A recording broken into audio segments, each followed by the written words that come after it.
Wait, I'm going to look. I'll stand here so that I can hear what you're saying. Oh, don't worry about that. Not too much. I have to hear it to start with, do they? Oh, did we not press the...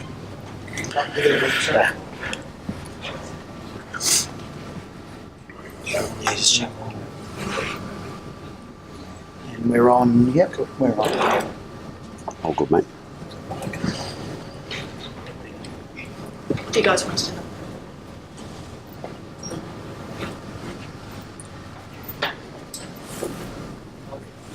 Are we good to go? Yep.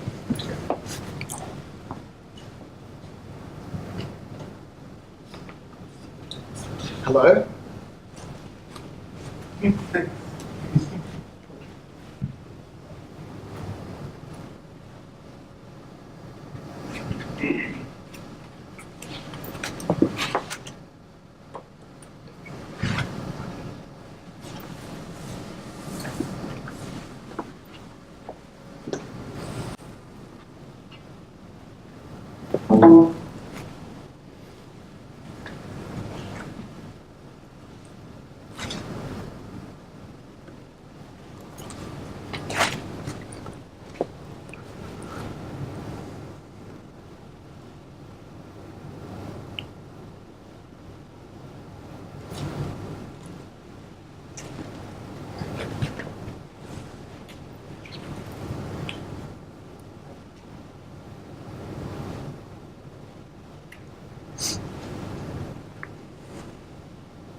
Imagine that.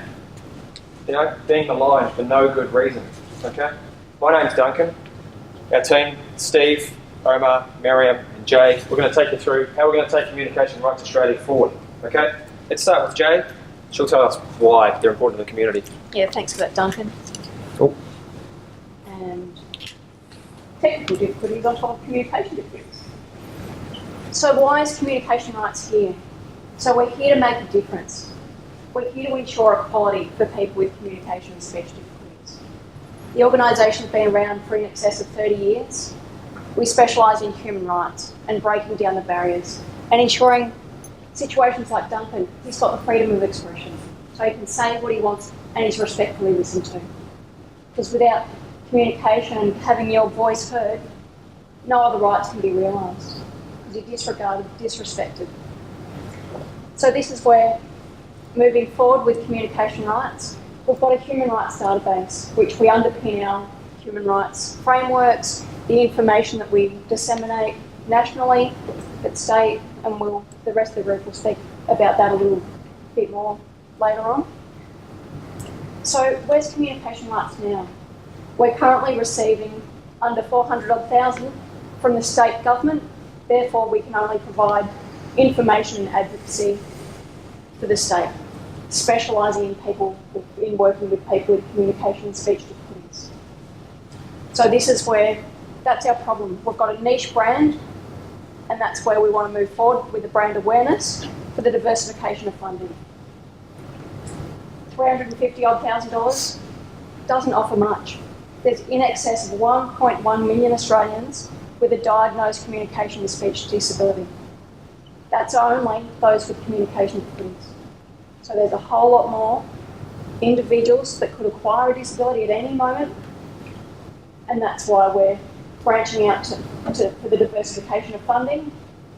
So our goal is to receive 1/3 government funding, 1/3 corporate, and 1/3 from community donations and the like, to enable us to be the one-stop shop for the nation for the dissemination of specialised information.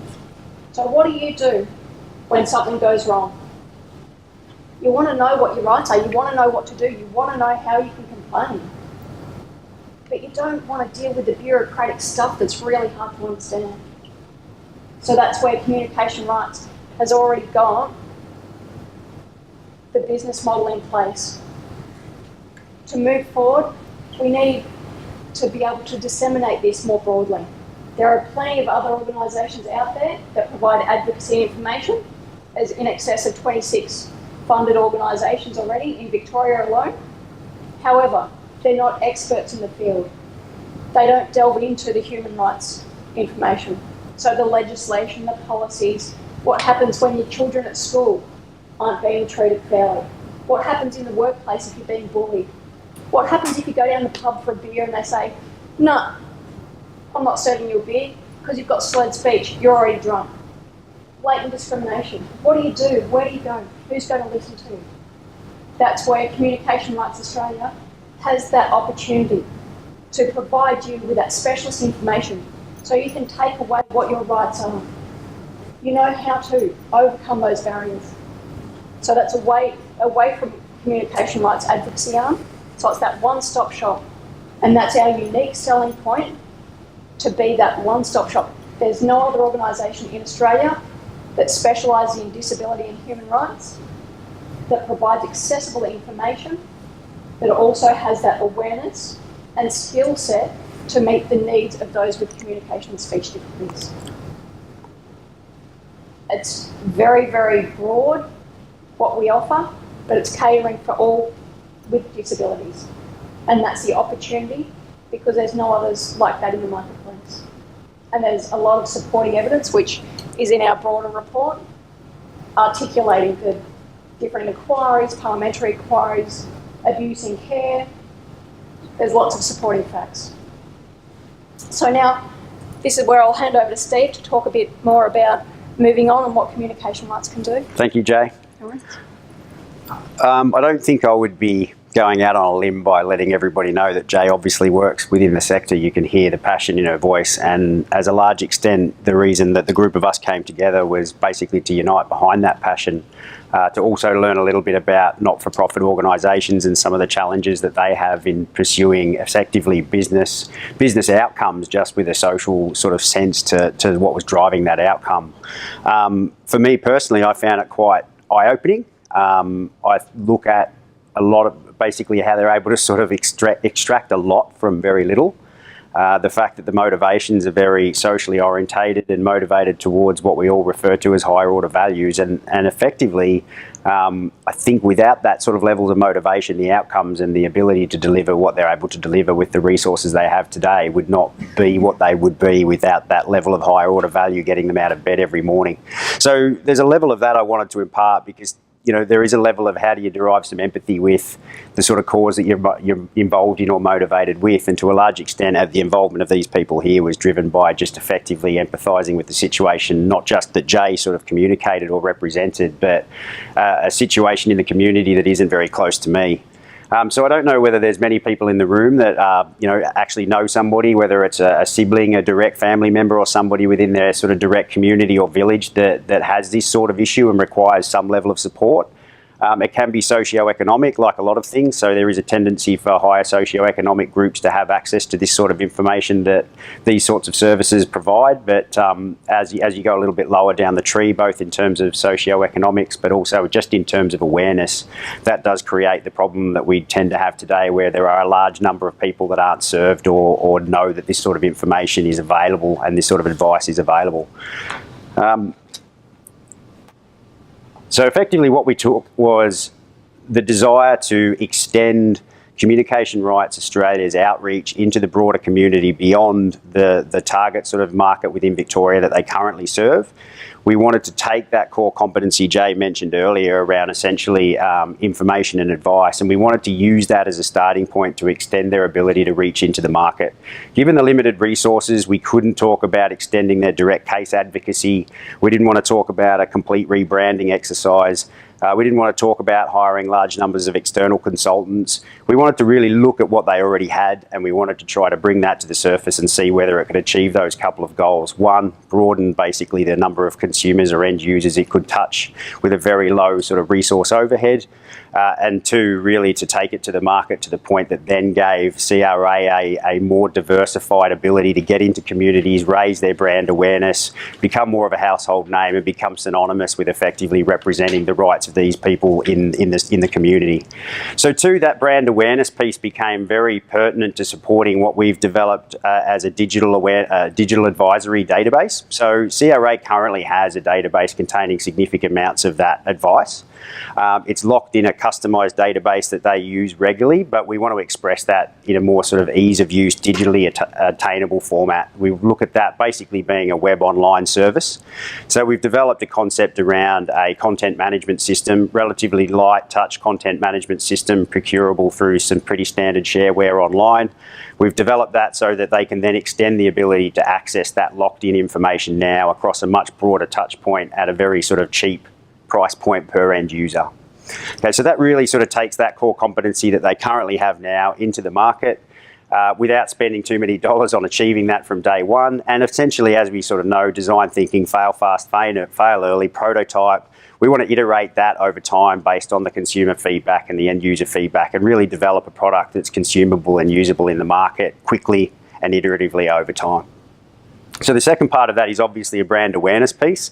There's not much point designing the world's best product if no one knows where to find it or how to use it, as we know. So what we really looked at was some relatively quick, but also some low overhead strategies that were all in alignment with some of the things that CRA was already doing, but really getting the name out there, because ultimately what we want people to do is find CRA, use that digital touch point, develop a quick impression or use of that service, and if they need to, then to develop some more, to move into some of the other sort of products and services that CRA uses, like phone-to-phone advisory or even potentially advocacy and referral advocacy. There's a number of things that we brought up in the awareness space that Omar and the guys will go through later. And then the final and most obvious one was, the wheel needs a little bit of oil. So Jay's mentioned earlier, they're operating on sort of $300,000 to $400,000 a year.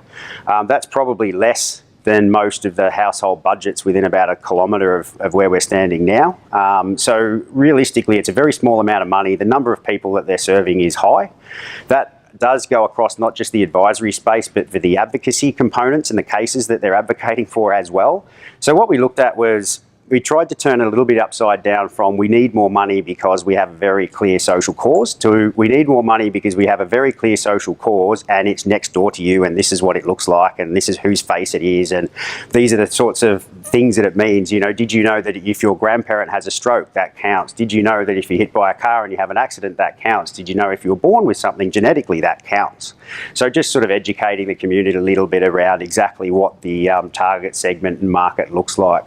So we onion layered those guys out really in terms of the target segment being obviously the individual directly affected.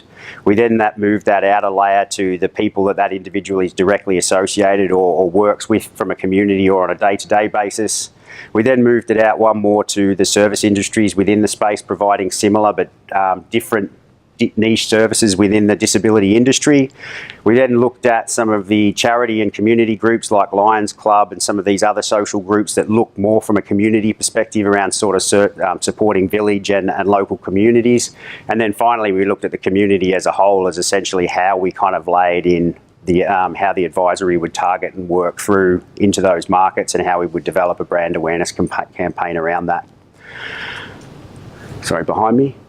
So there's the three sort of solution proposals we talked about. So the digital advisory service, the awareness campaign, obviously starting with some form of hashtag at the front, just because that's about as Twitterati as I am. But luckily we've got a few people in the group that are well on top of it. And fund the future. So really just to change the diversity and the quantum of the funding profile. In terms of plan and implementation, you can see there that we've really rolled it out into an 18-month time frame. That was because we really need to drip feed some of these things in. If you look at some of the implementation risks and budgets in our actual plan strategy, you'll see that it's not an organisation that has a large number of hours to devote. It's also not an organisation that can go to market and buy a large number of hours to devote. So what we've looked at here is, number one, we need to get the one-stop shop CMS up and running, which is effectively the backbone to the digital advice service. We need to develop some very cheap and easy sort of search engine marketing principles, which are not overly difficult to do from a sort of first touch basis.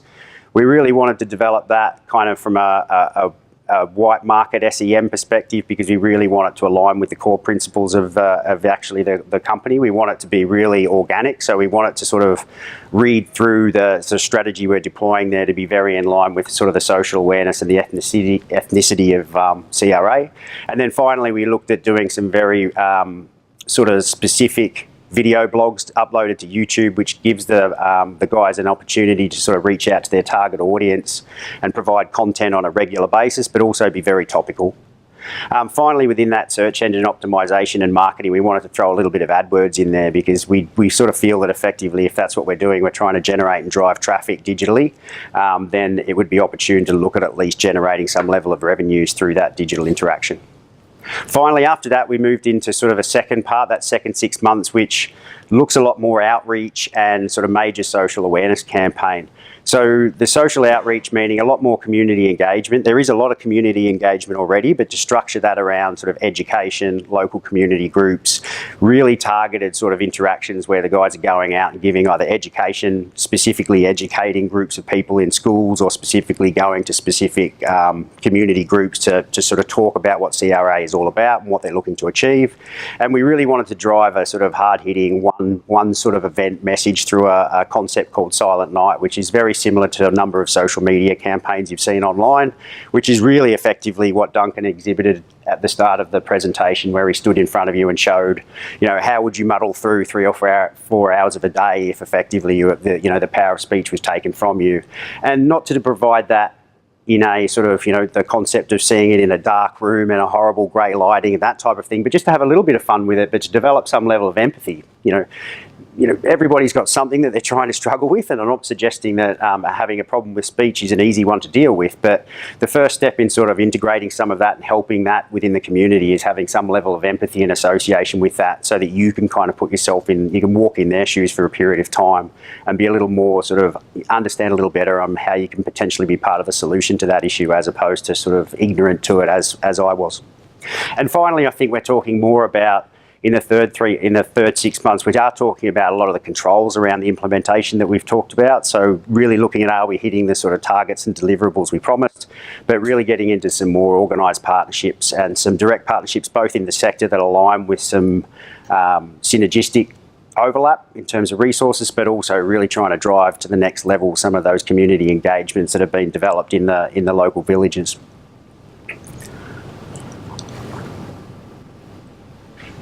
So what I'm going to do now is I'm going to hand over to Omar, who's going to talk through a little bit around some of the specific solutions that we've just identified there, and hopefully give you a little bit of a taste of what's to come.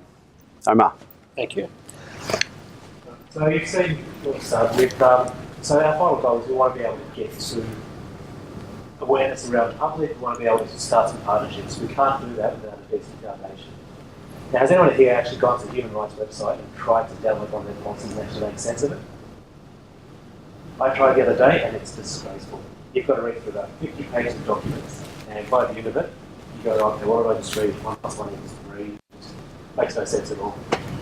What Communication Rights does, Communication Rights Australia does, is simplify that for the broader community to actually read through a document and go, okay, that makes sense. So what are the policies that apply to this? And it's got all the policies written down. Now, the issue I find, or the biggest issue we found with Communication Rights Australia, is that the solution is not scalable. They give about 8,000 bits of information to people around Victoria and provide advocacy service to about 100 or so people for a whole year. Now, if you went across that scale, there's about 1.5 million in Australia suffer from some sort of disability, and about 1.5 million of those are a communication type communication disability. If you try to scale that up, you'd need about 2,000 people to actually support the entire country. You can't, which we're not going to be able to do. You're looking about millions of dollars of funding. So the first thing we need to do is find a way to scale this up. The best way we found to do that is to build that knowledge base, is to build that foundation that you can start to build. You don't build a house without a foundation. So first thing we do is standardise information document formatting. So I've seen some of the documents that they have, and not every single one of them is the same sort of structure. So if you give that to the broader community, they'll look at it and go, okay, this one makes sense. The next one, it's a bit more complicated. But it's still much simpler than what's actually out there. And once that's all configured correctly, plan on putting that into a CMS. Now, at CMS, we want to be able to give that to the public for free. So sign up, put your details in, you've got full access to all these policies to help you out. In doing that, you get unlimited access to it for anyone, 24/7, without any problems. One thing we've looked at doing at this point in time as well is possibly monetizing it so that businesses, government have to actually pay a monthly subscription to get this information. It's only free to the public. Moving on from there.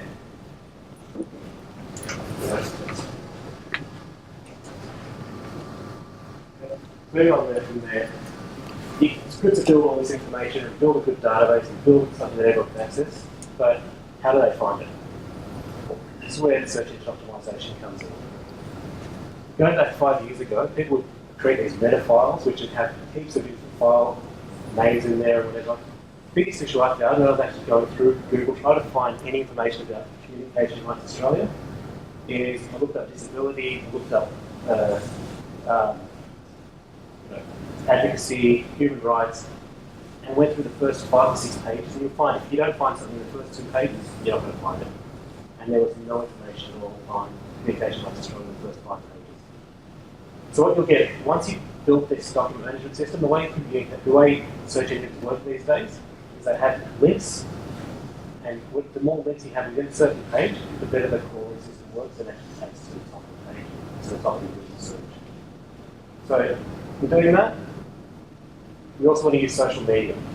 So the more links you have within social media, the more hashtags, the more connections back to your website, back to your CMS, or content management system, the higher up on that search engine you'll get. So in this case, you find a lot of people as they get older, they find something with disability. People say, "Oh, I'll never use technology." Funny thing is, I just got a call from my mum the other day going, "Is something wrong? Why didn't you call me?" And I'm like, "What do you mean?"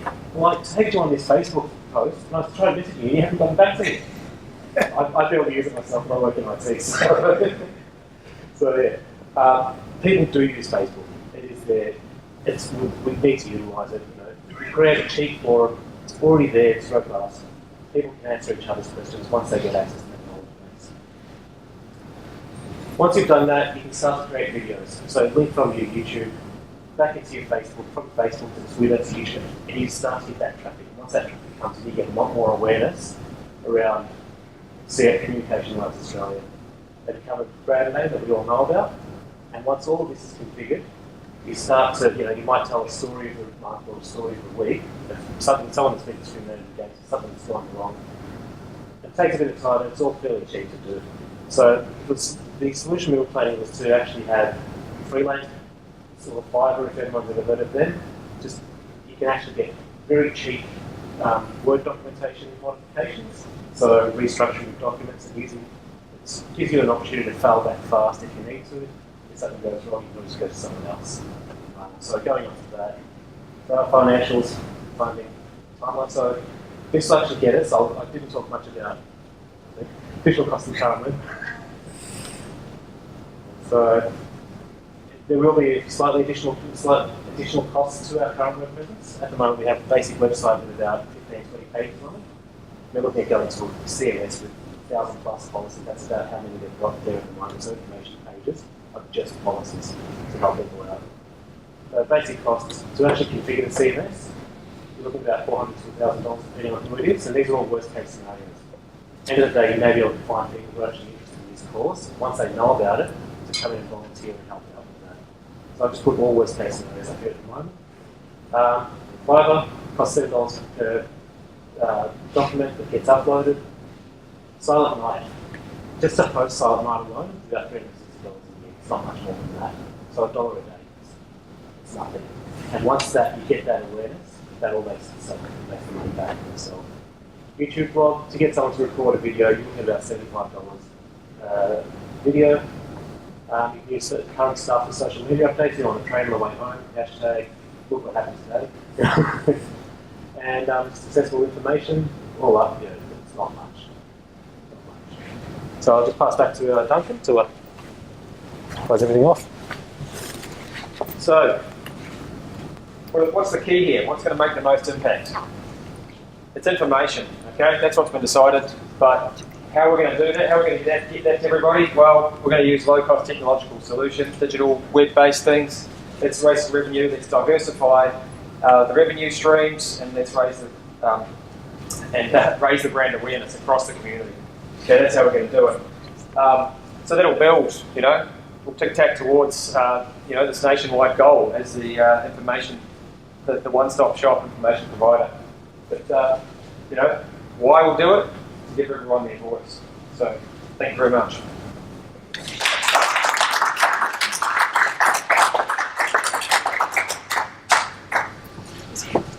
Okay, I guess first comment would be that it was very clear and cohesive what the entirety of your plan is. I feel, I obviously don't work for the organisation, but I feel I know exactly what you're going to do. It makes some sense, very doable, it's within budget, and I guess you've looked at something you already have as an asset base, and you're just looking at how do you get real value out of the asset base that you've got that is scalable, which is the information, which makes great sense. So the content management system seems fantastic. You sort of CEM solutions and YouTube sort of links and other links to social media around brand awareness all makes good sense. I'm intrigued by the Silent Night. How does it actually work? Well, the story goes, we'd sort of, copy probably, some campaigns have already happened. So make it a once-a-year thing. And so the challenge would be if you can, we specify the date. It's one evening. You make it 3 or 4 hours. Or you can say 4 hours is our number, for example. The challenge is see if you can communicate without speaking for that time period. And of course, you get sponsored to do that. And pay it forward. Share your stories. It'll be the the hashtag Silent Night. And it's tell the stories via social media. Spread the word that way. It's been done before, but we feel like it immediately relates the consumer to the issue, and it also using these existing tools to spread You that can actually word. create your own promo stuff on YouTube too, don't you? Yes, all of those. Show it, and then people might create their own YouTube video, like charades, I suppose. Yeah, I've got a question at the back. Yeah. Well, you say it's been done before, Silent Night. I actually agree with Dr. Kevin that it's a fantastic idea to do around Christmas time. Are you, is it an original idea, or are you saying that the concept of an event to support disability has been done, or are you saying Silent So Night? if it's currently there's a silent morning tea, Yep. which Scope I think it's Scope, which organises, and that's where everyone gets together for a cup of tea and just donates. However, with the Silent Night idea, if you think of the 40-hour famine, right, it's not necessarily a cluster of people getting together, sharing the same interest, hashtagging the same story. It's, for example, each and every one of you or somebody with an invested interest going, I'm up for the challenge. And as Duncan was saying and the team was saying earlier on, it's passing it on. It's spreading the word, pardon the pun, but it's about that diversification of resources and knowledge. So it's not only about people with communication and speech difficulties, but it's those with disabilities who are being silenced, who aren't being treated as equals, who aren't being listened to, who aren't being respected. I had a clip from The Life of Brian, when he comes across the monk who's been silent for years or whatever, he steps on his toe. So yeah, it's simple, it's fun, it's along those lines of some of the other campaigns, but it's got legs, we think. I love the way you started to showcasing, giving us a sense of that empathy. The way you came up and you said hello to me using the card was great, really good. Really. So those are tools that people without speech use. And it's purely just an alphabet board. Yeah. So think of it, if you're out or if you're in hospital, how do you communicate? How do you relay your message? What do you use? What backups are there? And that's where we've got some pamphlets, so then you can pass it on. Actually, it's really, I really love the idea, the whole content management thing and getting that sophisticated, because the reality is, for a lot of people who are entering that sort of caring phase, they're often people like us who are in that phase. And you do go looking, you want to know how to help, and you want to know what resources are available. So I think you're probably appealing rightly to the sort of assistant as well as the person who's being assisted who's frustrated as well. Yeah, it's great. It covers your scalability thing, and it's great you came up with a solution that's not going to crack your budget in terms of what you can spend, but can look ultimately at profiling the organisation as being very valuable and worth partnering with too. Yeah. Great. Well done, guys. Thank you. Any questions? Well done, guys.